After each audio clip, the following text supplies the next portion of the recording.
এইটা আপনারা জানেন, এটা অনুষ্ঠিত হতে চলেছে। 4টি সংগঠন, সিআইটিউ, কৃষক সভা, সারাবত ক্ষেতমজুর সংগঠন, বস্তি মানে উন্নয়ন সমিতি, সবই যেখানে শ্রমজীবী মানুষ, তারা হচ্ছে এই সমাবেশ ডেকেছে। এটা আমাদের রাজ্যের ক্ষেত্রে এই রকম সংগঠনগুলোর ডাকে ব্রিগেড সমাবেশ অতীতে হয়নি, সেই দিক থেকে এটা ঐতিহাসিক। আমাদের 4টে সংগঠনেরই নেতৃত্ব এখানে উপস্থিত আছেন। প্রথমে সিআইটিউ সাধারণ সম্পাদক অনাদি সাউ, তিনি আপনাদের কাছে বলবেন। তারপরে অমল হালদার বলবেন কৃষক সভার। তারপরে ক্ষেতমজুরের সংগঠনের থেকে তুষার বলবেন। আর তারপরে কে বলবেন? হ্যাঁ, ঠিক আছে। হ্যাঁ, বস্তি ইউনিয়ন থেকে। ঠিক আছে, এখন অনাদি সাউ।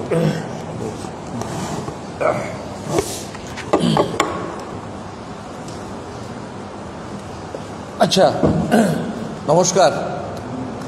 সংবাদ মাধ্যমের সমস্ত বন্ধুগণ, আজকে আমাদের রাজ্যের শ্রমজীবী সংগঠন সিআইটিউ, কৃষক সভা, ক্ষেতমজুর ইউনিয়ন এবং বস্তি উন্নয়ন সমিতির পক্ষ থেকে আমরা এই প্রেস কনফারেন্স ডেকেছি।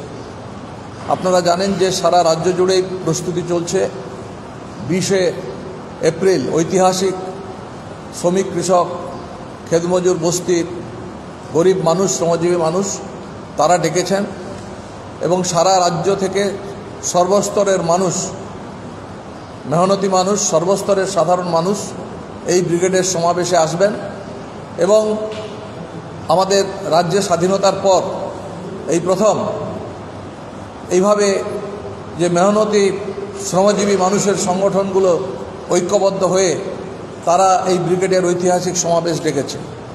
তার পরিপ্রেক্ষিত হচ্ছে যে আজকে উদার অর্থনীতি আমাদের দেশের কেন্দ্রীয় সরকার, সেই সরকারের যে অর্থনৈতিক নীতি গোটা দেশের মানুষের উপরে, শ্রমজীবী মানুষের উপরে এবং সাধারণ মানুষের উপরে, তাদের জীবন জীবিকার উপরে যে ভয়ঙ্কর আক্রমণ নামিয়ে এনেছে, যার ফলে জিনিসপত্রের দাম সাধারণ মানুষের নাগালের বাইরে। আমাদের দেশে এবং সারা রাজ্যে লক্ষ লক্ষ কোটি কোটি বেকার, যা আমাদের দেশের স্বাধীনতার পর আমরা এই তীব্র যে কর্মহীনতা গোটা দেশের মানুষের, আমরা অতীতের সম্মুখীন হইনি। এর সাথে কৃষকরা ফসলের দাম পাচ্ছে না। কেন্দ্রীয় সরকার প্রতিশ্রুতি দিয়েও কৃষকের ফসলের যে মিনিমাম সাপোর্ট প্রাইস, তার জন্য যে আইন প্রণয়ন করার কথা ছিল, কেন্দ্রীয় সরকার করেনি এবং কৃষকরা আত্মহত্যা করছে, তাদের ঋণ মকুব করা হচ্ছে না। একইভাবে ক্ষেতমজুর, আজকে 100 দিনের কাজ বন্ধ, গ্রামে কাজ নেই। ক্ষেতমজুরদের 100 দিনের কাজের মজুরি বৃদ্ধির দীর্ঘদিনের দাবি, সেগুলো কেন্দ্রীয় সরকার কার্যকরী করল না। আমাদের রাজ্যে এবং সারা দেশে যখন এইরকম একটা পরিস্থিতির মধ্যে শ্রমজীবী মানুষ দুঃখ, কষ্ট, যন্ত্রণার মধ্যে আছে, তখন কেন্দ্রীয় সরকার শ্রম আইন সংশোধন করে মালিক শ্রেণীর আরও মুনাফা বৃদ্ধি করতে শ্রম কোড লাগু করতে চলেছে, যার ফলে শ্রমজীবী মানুষের যে অধিকার, তার 8 ঘন্টা কাজের অধিকার, ন্যূনতম মজুরির অধিকার, স্থায়ী কাজে স্থায়ী চাকরির অধিকার এবং তার পেনশন, প্রভিডেন্ট ফান্ড, সামাজিক সুরক্ষার অধিকার, যা ব্রিটিশের সময় থেকে আমাদের দেশে আইন চালু হয়েছে, সেই সমস্ত কিছু কেন্দ্রের নরেন্দ্র মোদী সরকার আজকে শ্রমিকদের কাছ থেকে কেড়ে নিতে চাইছে। শ্রম কোড, লেবার আইন সংশোধন করে চালু করতে চলেছে। এর বিরুদ্ধে গোটা দেশের শ্রমিক শ্রেণী তারা আগামী 20শে মে দেশ জুড়ে ধর্মঘট ডেকেছে এবং কৃষক সংগঠনগুলো তাকে সমর্থন করেছে। আমাদের রাজ্যেও এই ধর্মঘট হবে এবং শ্রমিক, কৃষক, ক্ষেতমজুর, বস্তিবাসী সংগঠন, গোটা রাজ্যের কর্মচারী আন্দোলন, মধ্যবিত্ত কর্মচারী আন্দোলন, ব্যাংক, বিমা, রেল, প্রতিরক্ষা সবাই এই ধর্মঘটে অংশগ্রহণ করবে। চা বাগান থেকে শুরু করে কয়লা খনি থেকে শুরু করে চটকল, ইস্পাত কারখানা, বিদ্যুৎ শিল্প, পোর্ট, বন্দর এবং একেবারে গ্রামাঞ্চলে সাধারণ ব্লকে ব্লকে যে সমস্ত শ্রমজীবী মানুষ, কৃষক, ক্ষেতমজুর, তারাও হচ্ছে রাস্তায় নেমেছে। যে কেন্দ্রীয় সরকারের এই নীতির হচ্ছে আজকে মানুষ মেনে নিতে পারছে না। একইভাবে আজকে রাজ্যে যেভাবে দুর্নীতি, ভ্রষ্টাচার হচ্ছে, যেভাবে আজকে 26,000 মানুষের চাকরি চলে গেল, আরও 32,000 মানুষের চাকরি ঝুলে আছে, গোটা শিক্ষাক্ষেত্রকে একেবারে সর্বনাশ করে দিল। স্কুল বন্ধ হয়ে যাচ্ছে এবং সেখানে লক্ষ লক্ষ ছেলেমেয়েরা পড়াশুনো ছেড়ে দিয়ে চলে যাচ্ছে। রাজ্যে শিল্প কলকারখানা হলো না, যার ফলে আজকে আমাদের রাজ্যে কাজ নেই। লক্ষ লক্ষ ছেলেমেয়েরা প্রতিদিন রাজ্য ছেড়ে চলে যাচ্ছে, হাজার হাজার ছেলেমেয়েরা ট্রেন বোঝাই করে, কেউ বোম্বাই, কেউ দিল্লি, কেউ চেন্নাই, কেউ ব্যাঙ্গালোর। একটা ভয়ঙ্কর অবস্থা। আজকে রাজ্যে লুট চলছে, যত রকম দুর্নীতি, চাকরি বিক্রি, মন্ত্রীরা জেলে, একটা ভয়ঙ্কর অবস্থা। এর বিরুদ্ধে মানুষ ঐক্যবদ্ধ হয়ে প্রতিবাদ করার জন্য মানুষ যখন সংগঠিত হচ্ছে, তখন সাম্প্রদায়িকতা জিগির তোলা হচ্ছে। আমাদের রাজ্যে মানুষের মধ্যে ভেদাভেদ তৈরি করা হচ্ছে, মানুষের মধ্যে অনৈক্য তৈরি করা, দাঙ্গা তৈরি করা, সাম্প্রদায়িক উত্তেজনা তৈরি করা, হিংসা, আর মানুষের মধ্যে যে ভেদাভেদের রাজনীতি, যেভাবে বিজেপি আরএসএস আমাদের রাজ্যে আমদানি করেছে, যেভাবে রাজ্যের শাসক দল তাকে মদত দিচ্ছে। একজন বলছে রাম মন্দির করব, তো আরেকজন বলছে জগন্নাথ মন্দির করব। যে গোটা রাজ্যের মানুষের জ্বলন্ত সমস্যা, জিনিসপত্রের দাম বেড়েছে, বেকারি বেড়েছে, কলকারখানার শ্রমিকদের মজুরি বাড়ছে না, তারা কি করে বাঁচবে, কি করে খাবে, সেই সমস্ত বিষয়ে না কেন্দ্রীয় সরকার না রাজ্য সরকারের দৃষ্টি আছে, না দায়িত্ব আছে। তারা সেই সমস্যা থেকে দৃষ্টি ঘোরানোর জন্যে আজকে মানুষের ধর্মবিশ্বাস, মানুষের আবেগ তাকে ব্যবহার করছে এবং এভাবেই হচ্ছে আজকে রাজ্যে সাম্প্রদায়িক সম্প্রীতিকে ধ্বংস করছে। বাংলার মানুষ, বাংলার শ্রমিক শ্রেণী, আমরা এই বাংলা দেখিনি অতীতে, আমরা এটা মেনে নিতে পারি না। রবীন্দ্রনাথ, নজরুলের বাংলায় আজকে দাঙ্গা ফাসাদ অতীতে কোনো দিন এভাবে আমরা দেখিনি। যেভাবে আজকে পশ্চিমবাংলাতে আজকে তৃণমূলের 14 বছরের সরকার আর বিজেপি যা করছে, এ মেনে নেওয়া যায় না। যার ফলে আজকে আমরা এই কেন্দ্রীয় সরকারের নীতি এবং রাজ্য সরকারের নীতি পরিবর্তনের দাবিতে এই ব্রিগেডের ঐতিহাসিক সমাবেশ আমরা ডেকেছি। আপনারা জানেন সারা রাজ্য জুড়ে মিছিল, মিটিং, সমাবেশ উত্তাল হয়ে উঠেছে এবং এই প্রখর রৌদ্রেও তারা বৈশাখ মাসে প্রখর রৌদ্র মাথায় নিয়ে প্রস্তুতি চলছে। গ্রাম বাংলা থেকে শুরু করে কলকারখানা থেকে শুরু করে গোটা রাজ্যের মানুষ তারা 18 তারিখ থেকেই ঘর থেকে বেরিয়ে পড়ছে। 18 তারিখ থেকেই, কেউ 19 তারিখ আসবে, কেউ 19 তারিখ রাত্রে বেরোবে, দুপুরে বেরোবে, সকালে বেরোবে, 20 তারিখে সকালে পৌঁছবে এবং আবার 20 তারিখে সকাল থেকে কেউ কেউ মিছিলে রাস্তায় কলকাতা এবং আশেপাশের জেলাগুলোতে তারা তৈরি হচ্ছে এবং কেউ গাড়ি করে আসবেন, কেউ ট্রেনে আসবেন এবং তার প্রস্তুতি চলছে। এবং আপনাদেরও আমরা আহ্বান জানাবো যে এই সংবাদ আজকে গোটা রাজ্যের মানুষের কাছে পৌঁছে দেওয়া দরকার এবং ব্রিগেডের যে প্রস্তুতি আমরা শুরু করেছি এবং সেই প্রস্তুতিও আপনারা গেলে দেখতে পাবেন শুরু হয়েছে। এবং এই ব্রিগেডের সমাবেশ হবে ঐতিহাসিক সমাবেশ, প্রতিবাদ প্রতিরোধের সমাবেশ হবে। দেশকে বাঁচাতে হবে, দেশের মানুষকে বাঁচাতে হবে, রাজ্যকে বাঁচাতে হবে এবং সেই দাবি আমরা করছি। এবং এই সরকার, এই দুটি জনবিরোধী সরকার, এর বিরুদ্ধে শ্রমিক শ্রেণী, কৃষক, ক্ষেতমজুর, বস্তিবাসী, গরিব মানুষ আজকে তারা ঐক্যবদ্ধ হয়ে রাস্তায় নামছে এবং ব্রিগেডে তার প্রতিফলন ঘটবে।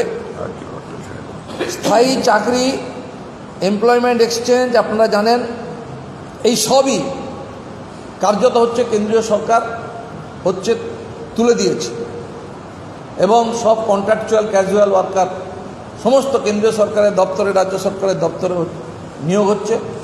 আর হচ্ছে সমস্ত ইন্ডাস্ট্রি, কলকারখানাতেও ক্যাজুয়াল, কন্ট্রাকচুয়াল এবং 3 ভাগের 4 ভাগের 1 ভাগ মজুরি দিয়ে শ্রমিক নিযুক্ত হচ্ছে, কর্মচারী নিযুক্ত হচ্ছে। খাবে কি? এবং একইভাবে যে আজকে আমাদের রাজ্যে গত 14 বছর আমাদের অসংগঠিত শ্রমিকদের যে মজুরি, সেই মজুরি সংশোধন হয়নি। লাস্ট যখন আমি শ্রমমন্ত্রী ছিলাম তখন সেই সমস্ত শ্রম দপ্তর থেকে সমস্ত কোরেটরে দিয়ে এসেছিলাম। সেই সময়ে 2011-তে যা ঘোষণা হয়েছিল, তারপরে আজ পর্যন্ত এই 14 বছর আর কোনো শ্রমজীবী মানুষ, গরিব মানুষের সংশোধন, মজুরি বৃদ্ধি করার জন্য রাজ্য সরকার কোনো ভূমিকা পালন করেনি। চা বাগানে একই অবস্থা, 10 বছর ধরে মিনিমাম ওয়েজ ঝুলে আছে। চটকলের শ্রমিকদের ত্রিপাক্ষিক চুক্তি কার্যকরী হয় না। অসংগঠিত শ্রমিকদের যে সামাজিক সুরক্ষার লক্ষ লক্ষ হাজার হাজার কোটি টাকা, সেগুলো খেলা মেলা উৎসবে মমতা ব্যানার্জি সেগুলো খরচ করে দিয়েছে, শ্রমিকদের টাকা, ওটা রাজ্য সরকারের টাকা না। এর তীব্র প্রতিবাদে হচ্ছে গোটা রাজ্যের শ্রমজীবী মানুষ, তারা ব্রিগেডে আসছেন। একটা ঐতিহাসিক সমাবেশ হবে, শ্রমিক, কৃষক, খেতমজুর, গরিব মানুষ, বস্তিবাসী মানুষ সবার। নমস্কার অমলদা, আপনি অবশ্যই বিষয়গুলোকে তুলে ধরুন।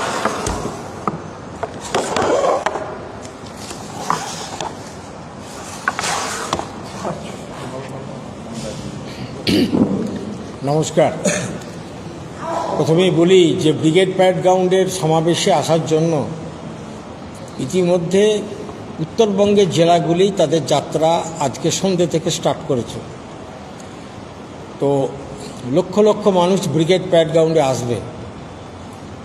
আমরা 4টি সংগঠনের পক্ষ থেকে পুলিশ প্রশাসনের কাছে আমরা পূর্ণ সহযোগিতা চাইছি। বিস্তারিত বিষয় বলছি না, অনাদিবাবু এখানে বলেছেন। দুটো বিষয় আমি আপনাদের কাছে বলছি। সবাই এর গুরুত্ব উপলব্ধি করে একটু প্রচারে গোটা বিষয়টা নিয়ে আসুন, এটা আমাদের ভবিষ্যৎটা ভালো হবে। ইতিমধ্যেই সবাই জানেন যে কেন্দ্রীয় সরকারের পরিসংখ্যান পরিষ্কার স্পষ্ট করে বলছে যে পশ্চিমবঙ্গে কৃষির উৎপাদনশীলতা ব্যাপকভাবে কমছে। লাস্ট 11 সালে যখন পশ্চিমবঙ্গে বামফ্রন্ট ক্ষমতা থেকে চলে যায়, তখনও ধান উৎপাদনে ছিলাম প্রথম, আলুতে ছিলাম দ্বিতীয়, শাকসবজিতে ছিলাম প্রথম। এখন শাকসবজি আলু ছেড়ে দিন, ধানে হয়ে গেছে আমরা কার্যত 4র্থ নম্বর। এখন তেলেঙ্গানা ফার্স্ট, সেকেন্ড হচ্ছে পাঞ্জাব, আর খারিফ মরশুমে উত্তরপ্রদেশ, পশ্চিমবঙ্গ সমান সমান। কেউ কেউ বলছেন 4 নম্বর স্থানে চলে গেছে পশ্চিমবঙ্গ ধান উৎপাদনে। তাহলে এই হারে যদি উৎপাদনশীলতা কমতে শুরু করে, তাহলে পশ্চিমবঙ্গের মানুষ যারা ভাত খেতে পছন্দ করেন, ভবিষ্যতে তাদের কি অবস্থাটা হবে? উৎপাদনশীলতা বৃদ্ধি করতে না পারলে মানুষ খেতে পাবে না। সবাই জানেন রাস্তাঘাট, তারপর বাস্তু ভিটে ইত্যাদির জন্য অনেক 3 ফসলা জমি আজকে ঘরবাড়ি তৈরি হচ্ছে, বিভিন্ন কাজে ব্যবহার হচ্ছে। তাহলে জমি কমছে। সরকারের উচিত হচ্ছে উৎপাদনশীলতাকে বৃদ্ধির যে নজর দেওয়া, সেটা রাজ্য সরকারের বিন্দুমাত্র কোনো ভাবনা নেই। বামফ্রন্টের আমলে উন্নয়ন, প্রযুক্তি, সব কিছুর ক্ষেত্রে বীজ গবেষণাগারগুলোতে যে কাঠামোটা ছিল, সেটা ধ্বংসের পথে। কার্যত কয়েকজন কন্ট্রাক্ট লেবার বসে আছে বীজ খামার কেন্দ্রগুলিতে, তাদের কোনো দায়িত্ববোধ নেই। আজকে সার পাওয়া যাচ্ছে, যেটা সমবায় থেকে বিক্রি হতো সেটা খোলা বাজারে বিক্রি হচ্ছে, প্রচুর দাম। অর্থাৎ উৎপাদন বৃদ্ধি করার জন্য বামফ্রন্ট আমলে যে সমস্ত বিষয়গুলি ছিল, সেগুলোকে ভেঙে চুরমার করে দিয়েছে বর্তমানে রাজ্য সরকার। তা উৎপাদনশীলতা কমলে আমাদের প্রত্যেকের জীবনে বিপদ নেমে আসবে। তাই এটা এখন থেকে মানুষের সামনে সরকারের দৃষ্টি আকর্ষণ করা উচিত, মানুষের সামনে প্রচারে আসা উচিত। আর আবার দ্বিতীয় কথা, এটাই শেষ, সেটা হচ্ছে এই, সবাই জানেন একই হচ্ছে কৃষক ফসলের দাম পাচ্ছে না। সে ধান চাষি, আলু চাষি, পাট চাষি, সবাইকার মাথায় হাত। তারপর ভাম্প আসছেন মার্কিন উপরাষ্ট্রপতি আগামী 21 তারিখে। তিনি যে চুক্তিটা করবেন, আর মেরুদণ্ডহীন প্রধানমন্ত্রী যেভাবে মাথা নিচু করে সেটা মেনে নেবেন যে আমেরিকার কৃষিপণ্য ভারতবর্ষের বাজারে ঢুকবে অবাধে, লুট হবে ভারতবর্ষে, একই কৃষিপণ্যের দাম নেই, তারপর যদি আমেরিকার পণ্য বিপুল হারে আসতে শুরু করে এই চাষি আর বাঁচবে না। আর আমাদের দেশের কৃষিপণ্য আমেরিকার বাজারে যাবে চড়া শুল্কে, সবটাই বুঝতে পারছেন। এইসব চুক্তি হবার পর একই কৃষকের দৈন্যদশা চলছে গোটা ভারতবর্ষ জুড়ে, সেই দৈন্যদশা আরও তীব্র আকার ধারণ করবে। কেন্দ্র সরকার ইতিমধ্যে যে কৃষি বিপণন যে নীতি আইন তৈরি করতে যাচ্ছেন, সে আইন বিপজ্জনক আইন। 140 কোটি জনসংখ্যার দেশে খাদ্য নিরাপত্তা বিপুলভাবে বিঘ্নিত হবে। আগামী দিনে কৃষককে কার্যত নিজের জমিতে ধান রুইতে হবে, কর্পোরেটরা সেটা তদারকি করবে। 3 ভাগের 2 ভাগ কৃষক আর চাষ করবে না।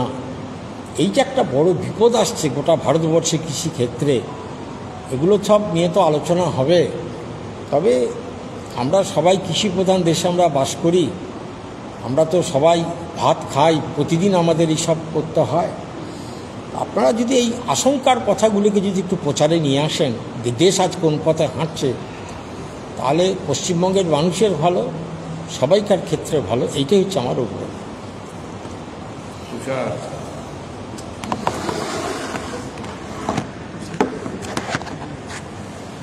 আমাদের 4টি সংগঠনের আহ্বান প্রচার করবার জন্য আপনারা এসছেন, আপনাদের ধন্যবাদ জানাচ্ছি। আপনারা ইতিমধ্যে জেনেছেন বা পশ্চিমবঙ্গের সব মানুষই জানেন, 3 বছর 3 মাস পশ্চিমবাংলায় কার্যত রেগা প্রকল্পর কাজ বন্ধ। এই রেগা প্রকল্প কেন করতে হয়েছিল? তার জন্য বামপন্থীদের, কৃষক সভা, ক্ষেতমজুর ইউনিয়ন সহ সমস্ত প্রগতিশীল সংগঠনের যে আন্দোলন সংগ্রাম এবং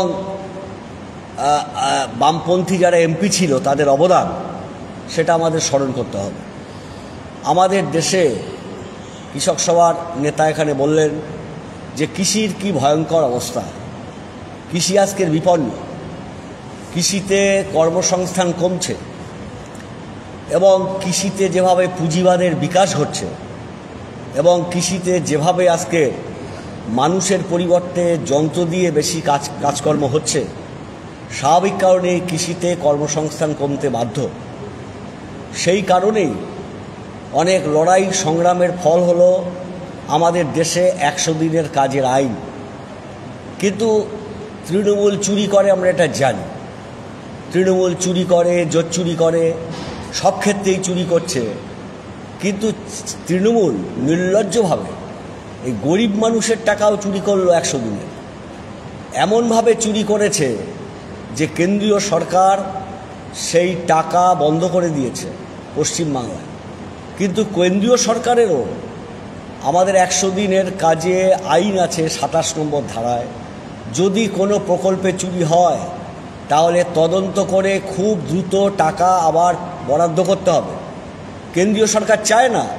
মোদি 15 সালে এসে বলেছিলেন পার্লামেন্টে 100 দিনের কাজ হলো গর্ত ভরার কাজ, এবং আমাদের দেশের পুঁজিপতিদের একটা অংশ, বৃহৎ যারা চাষি তাদের একটা অংশ, তারা চান না যে 100 দিনের কাজ থাক, তাহলে তাদের কম দামে লেবার তারা পাবেন না।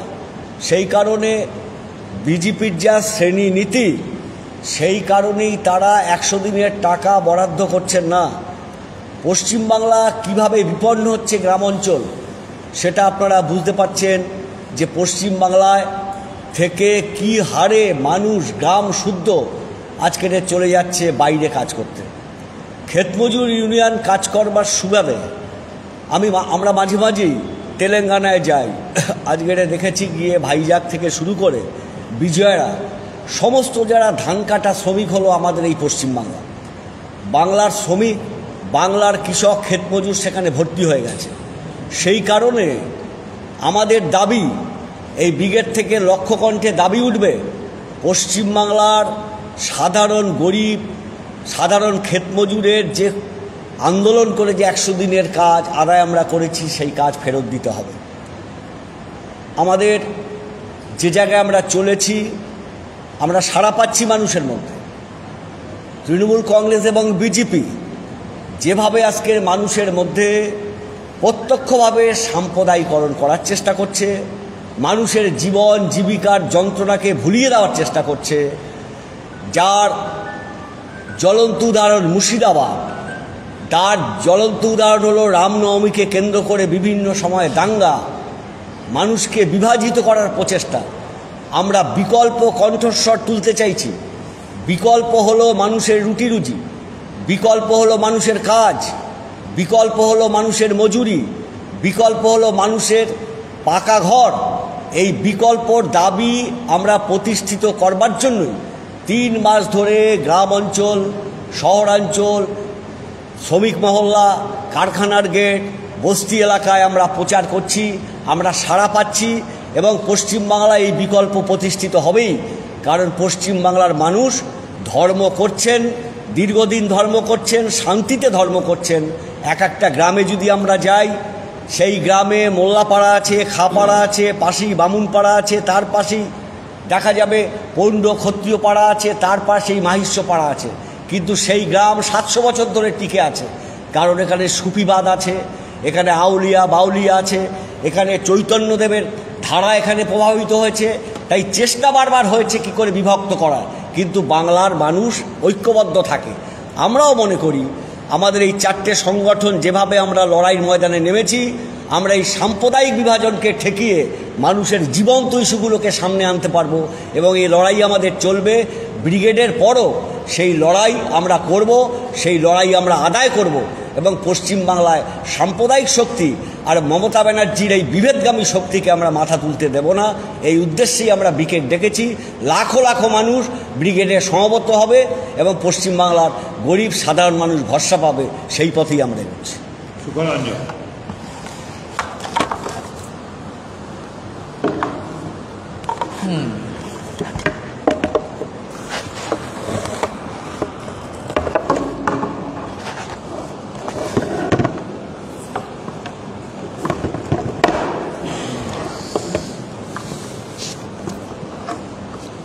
ইতিমধ্যে জেনেছেন, বিশদভাবে বলছি না, যে 4টি সংগঠন, তার অন্যতম রাজ্যের বস্তিবাসীদের সংগঠন পশ্চিমবঙ্গ বস্তি উন্নয়ন সমিতি,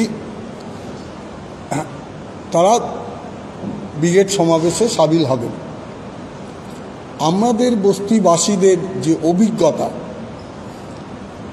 আমরা দেখছি, এ সবচেয়ে বেশি আক্রান্ত হচ্ছেন শ্রমজীবী মানুষের মধ্যে অর্থনৈতিক সামাজিকভাবে পিছিয়ে পড়া মানুষ, প্রান্তিক মানুষ, যারা আমাদের রাজ্যের বড় শহর, মাঝারি শহর এবং আধা শহরে যারা বসবাস করেন এবং যারা খুব প্রান্তিক মানুষ, তাদের জীবিকা, তার রুজি রোজগার শহরকে কেন্দ্র করে, বিভিন্ন অসংগঠিত ক্ষেত্রের পেশা এবং সব পেশা খুব উচ্চমানের তা না, এবং তারা এইভাবেতেই হলো তারা দীর্ঘদিন ধরে আছেন।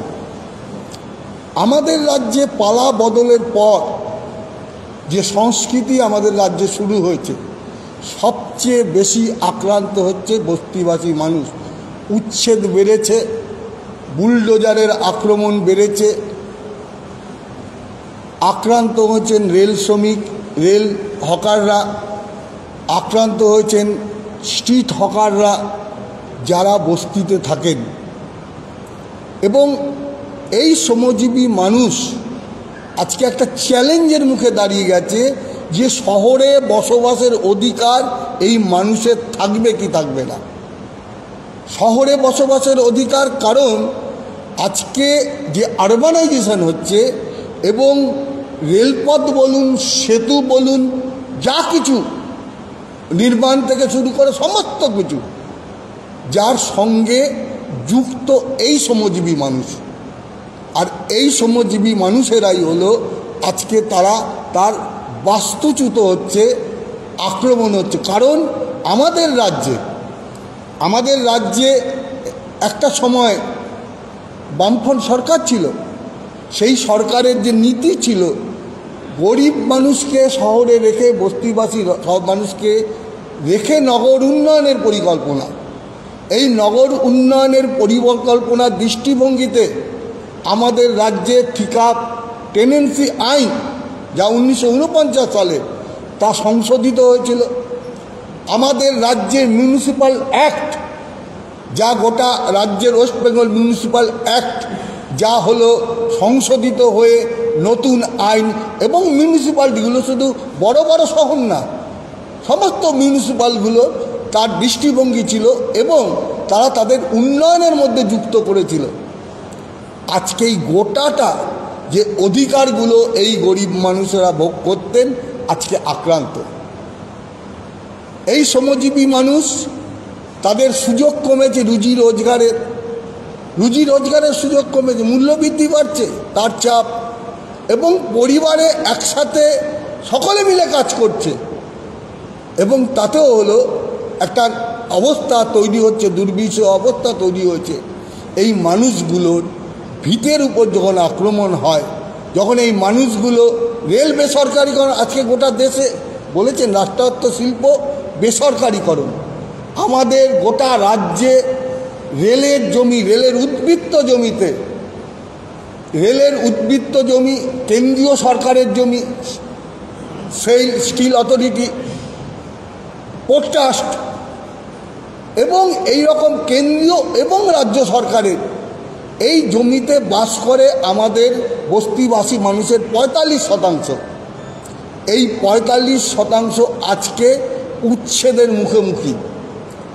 আমরা এই সময়ে আমাদের অভিজ্ঞতা, আমরা কিন্তু এই ব্রিগেড সমাবেশে আমাদের সংগঠন উচ্ছেদ বিরোধী আন্দোলন, বুলডোজারকে প্রতিহত করে এই অভিজ্ঞতা নিয়ে আমরা ব্রিগেড সমাবেশে এসেছি। আমরা আমাদের উচ্ছেদ বিরোধী আন্দোলনে আমরা কোথাও কোথাও আমাদের আহ্বান সব বস্তিবাসীদের একত্রিত করা, কে কোন জাতের, কে ধর্মের, কে কোন রাজনীতি করেন, এবং দেখা গেছে এই আন্দোলনের চাপে, এবং আজকে যারা রাজ্য শাসক দল এবং কেন্দ্রের শাসক দল, তাদের যে বিধায়ক এমপি, তারা পাশে থাকতে বাধ্য হচ্ছে, বিরুদ্ধাচরণ করে না। এটা আমাদের হলো পশ্চিম বর্ধমানের বিস্তর জায়গা জুড়ে অভিজ্ঞতা, এবং আমরা এই আন্দোলনের এই অভিজ্ঞতা নিয়ে আগামী লড়াইয়ে আমরা যাচ্ছি, এবং তাকে তীব্র করবার জন্যই হলো আমরা শপথ করছি। এবং আমরা মনে করি যে এই যে বিষয়গুলো আলোচনা হলো, সমাজের সব অংশের মানুষের সাথে বস্তিবাসীরা অবিচ্ছেদ্য না, তাদের দাবি দেওয়া, আমরা সেই লড়াইয়ের সাথী, লড়াইয়ে ঐক্যবদ্ধভাবে থাকতে চাই, এবং আমাদের যে সম্প্রীতির যে ঐতিহ্য, তাকে আমরা বজায় রেখে আগামী দিনে এগোবো, এই কথা আমি বলছি। এটাই আমাদের বস্তি আমি সংগঠন। কিছু বলবে,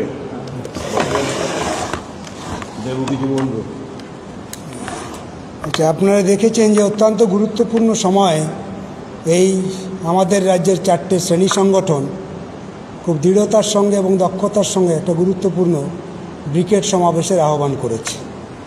এবার ব্রিগেড সমাবেশে আমাদের চিন্তাটা একটু অন্য রকমের ছিল, প্রচারের ধারা অন্যরকম ছিল। আপনারা দেখেছেন সেটা এই সময়কালের মধ্যে 1 মাস ধরে সেই প্রচার গ্রাম, শহর, জেলায় জেলায় সেটা হয়েছে। আমাদের লক্ষ্য ছিল নিচে আলোচনা করে গরিবদের অধিকারগুলোকে, দাবিগুলোকে সংঘবদ্ধ করো, সেই দাবিগুলোকে নিয়ে পঞ্চায়েত, ব্লক, ডিএম অফিস ঘেরাও করো, আন্দোলনের মধ্যে আসো, সেই আন্দোলন করার মধ্য দিয়ে আমরা ব্রিগেডে আসব। অর্থাৎ এক কথায় যদি আমরা বলি, তাহলে লড়াই, সংগ্রাম এবং আদায়যোগ্য দাবির আদায় করেই আমরা ব্রিগেডে আসব। এই ভাবনা থেকেই এবার আমাদের ব্রিগেডের আহ্বান করা হয়েছিল। ফলে এবার ব্রিগেড আর অন্যবারের ব্রিগেডের মধ্যে এইটা একটা বিরাট বড় প্রচার এবং গুণগত তফাৎ। সেই আন্দোলন ইতিমধ্যে শুরু হয়েছে, শেষের পথে। আজও বহু জায়গাতে এই সমস্ত আন্দোলন হচ্ছে, তাদের দাবিগুলোকে নিয়ে পঞ্চায়েত সমিতি, ডিএম অফিস ঘেরাও হচ্ছে। এই সময়কালের মধ্যে আপনারা দেখেছেন যে আইন অমান্য করছে আমাদের দেশের সরকার এবং রাজ্যের সরকার, এই দুটো সরকারই আইন ভাঙছে। ফলে এই সময় আমরা থেমে থাকতে পারি না। 3 মাসের বেশি আইনে বলা আছে কাজ বন্ধ করা যায় না। অথচ 3 বছর এই রাজ্যের গরিব মেহনতি মানুষ 100 দিনের কাজ থেকে বঞ্চিত হচ্ছে। 100 দিনের কাজের একটা সমীক্ষা এই কেন্দ্রীয় সরকার বার করেছে, বিজেপি সরকার বার করেছে। তাতে বলেছে 1 বছরে আমাদের দেশে যে শিল্প কলকারখানা আছে তাতে যা সম্পদ তৈরি হয় তার চাইতে অনেক বেশি সম্পদ তৈরি হয়েছে 100 দিনের কাজে। অর্থাৎ 100 দিনের কাজে যদি সম্পদ তৈরি হয় তাহলে বাজেটে কেন টাকা কমাচ্ছে? অর্থাৎ ওরা ঘুরিয়ে ফিরিয়ে চাইছে বাংলাকে কোণঠাসা করার জন্য, বাংলার গরিব মানুষকে পরিযায়ী শ্রমিকের খাতায় নাম লেখানোর জন্য। যার জন্য দেখবেন 3 বছর কাজ বন্ধ। ওরা চায় বাংলার গরিব মানুষ যত বেশি পরিযায়ী শ্রমিকের খাতায় নাম লেখাবে তত বেশি গ্রাম বাংলার গরিবদেরকে বিভাজন করা যাবে। সেই জন্য গভীর ষড়যন্ত্র আমরা লক্ষ্য করছি। তার প্রতিবাদে সরব হয়েছে আমরা 4টে সংগঠন। সেই জন্য এই প্রচণ্ড রোদ থাকা সত্ত্বেও গুরুত্বপূর্ণ এই ব্রিগেডে লাখো মানুষের জমায়েত হবে, লাখো লাখো মানুষ আসবে, এ বিষয়ে কোনো সন্দেহ নেই। এবার ব্রিগেড একটা আলাদা ইতিহাস রচনা করবে। আচ্ছা, ঠিক আছে, আমাদের তো মোটামুটি বললাম, আপনাদের কিছু প্রশ্ন থাকলে করতে পারেন। এগুলো সবাই পেয়েছেন? সবাই পেয়েছেন তো? দাবি টাবিগুলো সব বলা আছে? কিছু জিজ্ঞাস্য আছে?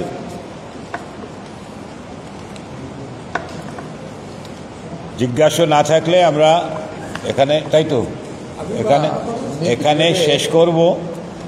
ব্রিগেডের যারা আসবেন আগের রাতে, ভোরবেলা, তাদের থাকার ব্যবস্থা ইত্যাদির জন্য আমাদের ব্যবস্থা করা হয়েছে।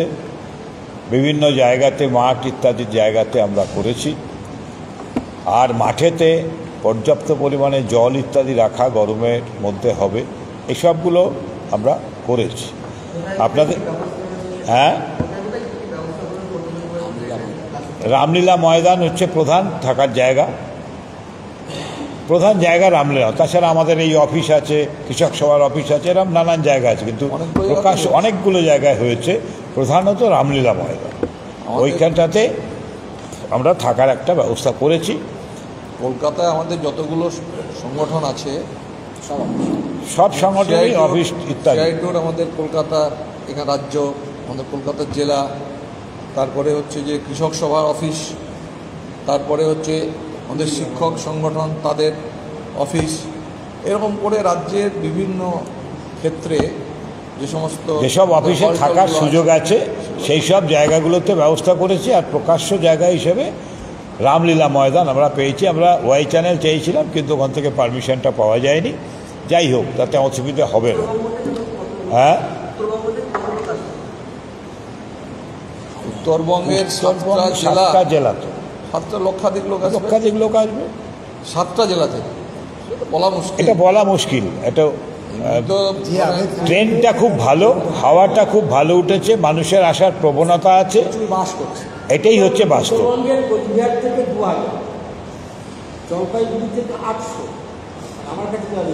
এগুলো কৃষক সভা, এছাড়া এইভাবে বলা যাবে না, সেটা বলা যাবে না, ছাপিয়ে যাবে। আমরা শুধু একটাই কথা আপনাদের কাছে বলবো, আপনাদের যতটুকু দেবার সুযোগ সেই সুযোগ আমরা দেব।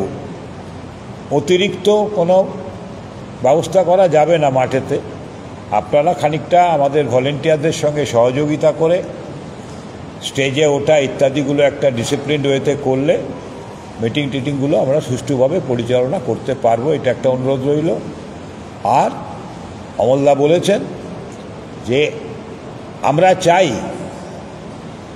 যে মিডিয়া, সেই মিডিয়া জনগণের মিডিয়া হিসেবে কাজ করুক, ফলে এই জনগণের স্বার্থের দাবিতে যে ব্রিগেড, তার প্রচারটা যাতে যথাযথভাবে হয় এইটা আপনারা দেখবেন। প্রধান কথা হচ্ছে যে ভয়ঙ্কর শক্তি দিল্লিতে আছে, যারা ধর্মীয় মৌলবাদী এবং কর্পোরেটদের সঙ্গে যোগসাজশ করে একটা নয়া ফাঁসিবাদী জায়গায় পৌঁছতে চাইছে, তাকে আমাদের ঠেকাতে হবে। আর রাজ্যের এই অপশাসন থেকে মানুষকে মুক্ত করতে হবে, পশ্চিমবাংলাকে বাঁচাতে হবে। এটাই ব্রিগেডের প্রধান আমাদের উদ্দেশ্য। সকলকে ধন্যবাদ। হ্যাঁ, এইটাই মূল রণধ্বনি। বলছে হ্যাঁ, এখানে যারা বসে আছে তারা কেউ নির্বাচনে অংশগ্রহণ করে? সিআইটিউ করে না, কৃষক সভা করে না, ক্ষেত মজুর করে না, বস্তি সংগঠন করে না। তাহলে আমরা আমাদের নিজস্ব দাবিতে আন্দোলন করছি, নির্বাচন এটার তো একটা প্রভাব পড়বেই, পড়তে বাধ্য। মানুষের দাবি তো উঠছে না, সব জায়গায় তো গুলিয়ে দেওয়া হচ্ছে। তাহলে মানুষের দাবি যখন তুলছি তার প্রভাব নির্বাচনে পড়তে পারে, এবং সেটা অবশ্যই মানুষের পক্ষে হওয়া উচিত। হ্যাঁ,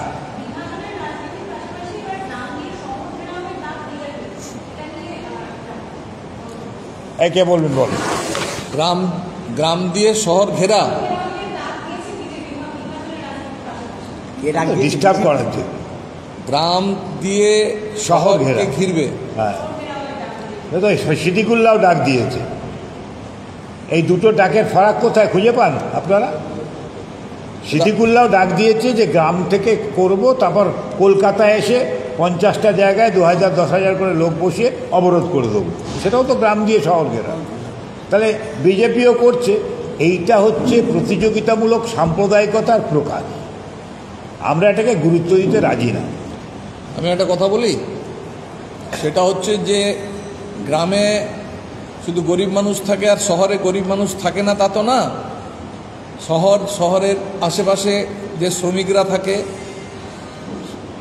তারপরে গ্রামেও গরিব কৃষক ক্ষেত মজুর থাকে, আবার গ্রামেও জোরদার মহাজনরা থাকে, আর ঠিক শহরেও হচ্ছে কলকারখানার মালিক, আমলাতন্ত্র, যারা শাসক শ্রেণী তারা থাকে। ভারতবর্ষের শাসক শ্রেণীর প্রতিনিধিত্ব করছে আদানি আম্বানিদের প্রতিনিধিত্ব করছে, রাষ্ট্রে ক্ষমতায় আছে হচ্ছে বিজেপি। সে কাকে দিয়ে কাকে ঘিরবে? গ্রামের গরিব মানুষ যারা না খেতে পেয়ে যারা ধুঁকছে, কৃষকরা ফসলের দাম না পেয়ে যারা লড়াই করছে, আত্মহত্যা করছে প্রতিদিন গোটা দেশে, তারা শহরকে ঘিরতে আসবে না। তারা বিজেপি যে সরকার, যারা আমাদের দেশে জমিদার জোরদার মহাজন পুঁজিপতি আদানি আম্বানিদের দালালি করছে, তাদের ঘেরার জন্যে শহর এবং গ্রামের শ্রমিক কৃষকরা আসবে। আগামী 20শে মে আমরা গোটা দেশে শ্রমিক কৃষকরা রাস্তায় নামছি। ওই আদানি আম্বানি আর ওই নরেন্দ্র মোদী সরকারের মতো বা মমতা ব্যানার্জি সরকারের মতো যারা আছে ক্ষমতায়, পুঁজিপতিদের স্বার্থ রক্ষা করছে, তাদের বিরুদ্ধে আমরা লড়াই করার জন্য নামছি। 20শে মে গোটা দেশে ধর্মঘট, শ্রমিক কৃষকরা নামছে। বিজেপি ঘিরবে মানে দাঙ্গা করতে আসবে, আর আমরা দাঙ্গা ঠেকাবো। হয়ে গেছে, কাকে ঘিরবে? আর কিছু নেই তো? হ্যাঁ বলো, কি বলবে বলে দাও। একটি বিষয় যেটা মিস করে গেছি, যে এই যে আমাদের রাজ্য সরকারের যে গরিব মানুষের প্রতি কী দৃষ্টিভঙ্গি, আপনারা রাস্তা দিয়ে যাওয়ার সময় তো দেখবেন বড় বড় রাস্তাতে বস্তির মধ্যে উত্তরণ কথাটা উল্লেখ করা হচ্ছে। অর্থাৎ গরিব মানুষের শহরে থাকার যে অস্তিত্ব, এটাকে বিলোপ করা হচ্ছে। আমি বস্তি যদি উল্লেখ না করি, তাহলে বস্তি বাজেটের 25% দাবি করা যাবে না।